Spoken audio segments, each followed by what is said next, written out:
Hello, my name is Jory Kanza. I'm a second-year student at Bryn Mawr College in the United States of America. I got the privilege to be part of Higherlife Foundation after I obtained 20 points at Cezanne High School, where I did my high school education. And after that, I got sponsored to attend the University of Zimbabwe for a year. And during my studies, I managed to solicit a scholarship to take me to the United States. And the Higherlife Foundation assisted me in paying some of the amount which was left out in that scholarship. And I managed to go to Bryn Mawr College, where I'm currently studying. I'm a double major in international studies and political science, and whilst I was at Bryn Mawr, I got the privilege to take part in a competition courtesy of the Davis Projects for Peace. Now, the Davis Projects for Peace is a fellowship which was initiated following the death of Catherine Davis, who was a humanitarian, and after that, they decided to start the Davis Projects for Peace Fellowship so that students around the United States can continue with the cause of giving back to the community. And having learned the values of giving back to the community during the time when I was part of Higherlife Foundation in Zimbabwe, I decided to continue with that cause and actually applied for that fellowship. And then I designed a project which is called Project Qeqesha, which aims at empowering girls in rural areas in 3 areas, mainly providing sanitary wear, providing mentorship and career guidance, as well as giving them an incentive to get educated.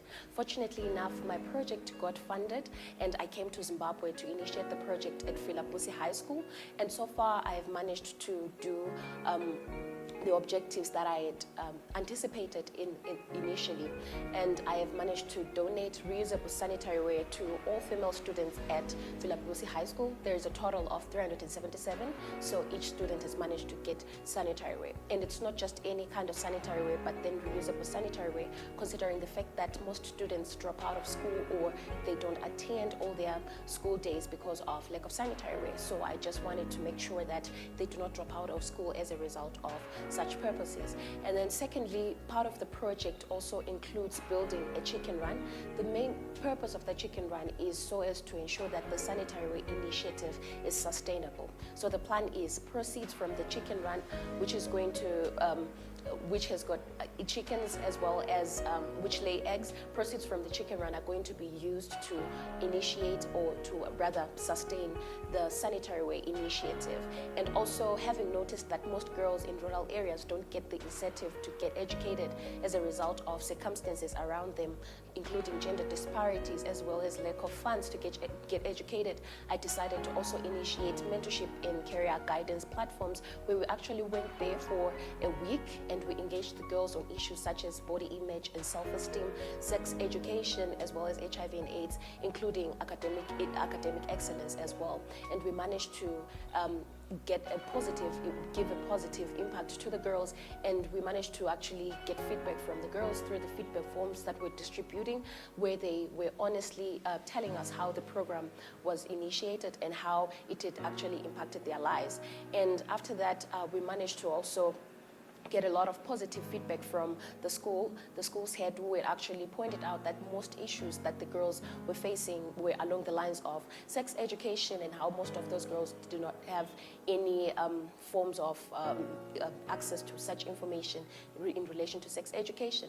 And I could not have done this on my own, but I also did, because it was impossible for me to do all this on my own. And so I decided to partner specifically with the Higherlife Foundation as well. And I partnered with the National AIDS Council, which came in with the specific purpose of teaching girls issues on sex education. And I also partnered with the Rotaract Club of Matopos, which is also a charity organization that aims at initiating projects to help out in the community. I also partnered with the Youth Press Bureau and also Leaders Today, which came in specifically to initiate leadership training for the girls. So the main aim of the program is to empower women, having noticed the gender disparities that exist in this world.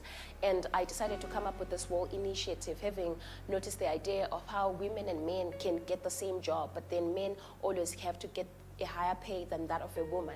And I just then decided to come up with this initiative, which is definitely going to help towards balancing the equation between men and women. And hopefully I'm planning on making this an organization so that our port of call is not going to be High School, so that we can also impact other girls around Zimbabwe, in Africa, and eventually in the world.